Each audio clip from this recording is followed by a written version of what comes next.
कम से कम 45 से 50 लाख समथिंग ये कि हमारे पंचायत का आप स्थिति देखिएगा, इतना जर्जर स्थिति है, कहीं स्थल पे कार्य नहीं किया गया है। नमस्कार, आप लाइव सिटीज देख रहे हैं। मैं हूं गरिमा भारती। बिहार के हर एक विभाग में जनता के काम के लिए पैसा आवंटित होता है, लेकिन फिर भी जनता परेशान होती है। कारण होता है कि उन पैसों के साथ भ्रष्टाचार हो जाता है। पंचायतों में भी अलग अलग योजनाओं के लिए फंड में पैसे आते हैं, लेकिन धरातल पर कोई काम नहीं होता और जनता इधर उधर भटकती ही रहती है। ऐसा ही एक मामला आया है गया के टिकारी से निकलकर, जहां पर यह मालूम चला कि पंचायत में इतना घोटाला चल रहा है कि एक ही योजना के नाम पर बार बार कई सारे रुपए जो है वो निकासी कर लिए गए हैं और धरातल पर उस तरीके का कोई काम है ही नहीं। यानी कि जनता को तो ठगा ही गया, साथ ही साथ सरकार को भी एक तरीके से ठगा गया और योजना से पैसे निकाल लिए गए। ये पूरा मामला गया के टिकारी प्रखंड से निकलकर आया है, जहां पर आरटीआई के बाद कई सारी बातें खुलकर आई। 9 योजनाओं में 50 लाख के गबन का खुलासा हुआ है। पंचायती राज व्यवस्था में पारदर्शिता लाने और भ्रष्टाचार के खिलाफ आवाज उठाने की बड़ी मिसाल भी सामने आई है। टिकारी प्रखंड के दिघौरा पंचायत के पंचायत समिति सदस्य के बेटे मिलन यादव की सजगता से पंचायत में विकास के नाम पर हुए लाखों रुपए के फर्जीवाड़े का भंडाफोड़ हुआ है। क्या कुछ बता रहे हैं मिलन यादव, आप सुनिए। हमारे पंचायत में एक ही योजना के कई बार पैसा को निकासी किया गया है। मनरेगा से योजना को किया गया है और 15वीं कस्टम से ही पैसा को निकासी किया गया। ऐसे 10-12 योजना है। हमने पिछले सितंबर 2025 से इसमें लगातार प्रयास करते आरटीआई मारे। आरटीआई के बाद जो मुझे लेटर आया उसके उपरांत हमने राशि भुगतान किया। राशि भुगतान करके फिर हमको जानकारी जो मिला उसमें योजना को चयन किए, जांच किए। जांच करके जहां देखे कि स्थल पे कार्य नहीं किया गया है और इस योजना के नाम पे पैसा को निकासी किया गया है, तो फिर जिला में हम दिए। जिला में दिए डीएम साहब को एक लिखित आवेदन की सर इसे जांच किया जाए, बिना काम के पैसा को निकासी किया है गया है। जिला डीएम साहब दे दिए डीपीआरओ सर के, डीपीआरओ सर फॉरवर्ड किए बीपीआरओ सर के जांच के लिए। बीपीआरओ सर हमें ले नहीं गए स्थल पर, परिवादी हम हैं और अपने मनमानी तरीके से गोल मटोल करके जांच कर लिए। फिर उन्होंने बोले कि जो सब ठीक है, इसमें कोई दिक्कत ना है मिला। तब फिर जिला में हमने जो व्यक्ति से हमने जानकारी मांगा, वो जानकारी जब सही दे नहीं सकते हैं, वो जांच सही करेंगे, तो फिर हमने जिला में पुनः एक आवेदन दिया कि सर इसे उच्च स्तरीय जिला स्तर से जांच किया जाए। तो डीएम साहब ने फिर डीपीआरओ सर को फॉरवर्ड किए। डीपीआरओ सर बोले कि ठीक है, समय नहीं मिल रहा है, जांच कर लेंगे।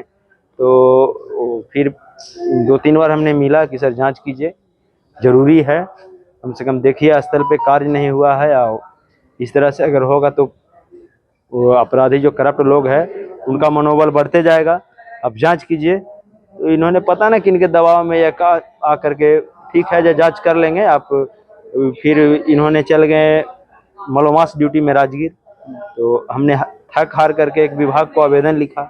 विभाग के द्वारा टीम को गठन किया गया और उसके उपरांत 2 तारीख जुलाई को टीम को पटना से जो पंचायती राज विभाग से टीम गठित हुआ था उसके समक्ष और वर्तमान जेई, बीपीआरओ, पंचायत सचिव, मुखिया पति, ग्रामीण और आरटीआई कर्ता हम थे। ये सारे लोग के उपरांत आवेदन हम ही हैं।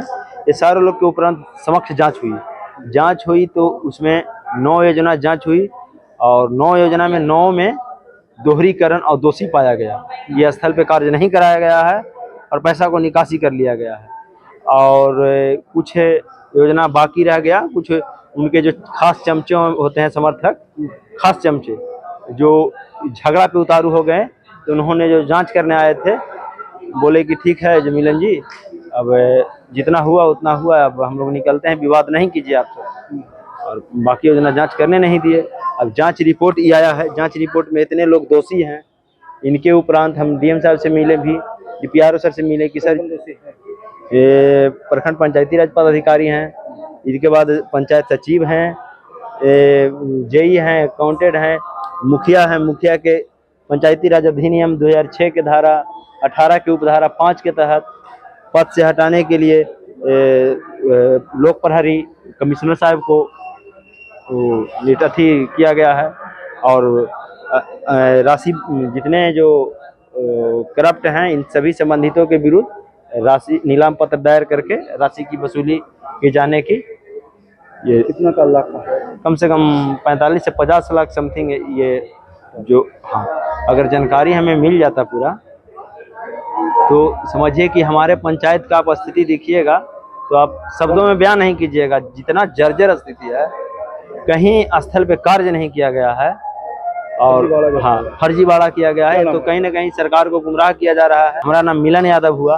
अगर इस तरह के कार्य होते रहेगा तो लोग को टैक्स की पैसा ही सरकार के विकास के लिए पंचायत को भेजता है। तो आपने मिलन यादव को सुना, उन्होंने पूरी घटना बताई है कि कैसे जांच में सामने आया कि धरातल पर योजनाएं नदारद थी, फिर भी सरकारी खजाने से 45 से 50 लाख रुपए निकाल लिए गए। आरटीआई से ये सबूत सामने आए। पहले जब प्राथमिक स्तर पर शिकायतें की गई तो किसी ने भी इस बात को सीरियसली नहीं लिया, लेकिन जब आरटीआई का सहारा लिया गया तो ये पता चला कि इस पूरे गबन में कुल मिलाकर 7 दोषी हैं जिनसे विभाग ने स्पष्टीकरण मांगा है। जांच रिपोर्ट मुख्यालय को सौंपी जा चुकी है, लेकिन दोषियों पर कड़ी कार्रवाई होना अभी भी बाकी है। जांच रिपोर्ट मुख्यालय को सौंपे जाने के बाद अब तक दोषियों पर सख्त एक्शन नहीं हुआ है। ग्रामीणों और शिकायतकर्ता को इंतजार है कि सरकार जल्द से जल्द इन 7 दोषियों पर प्राथमिकी दर्ज कर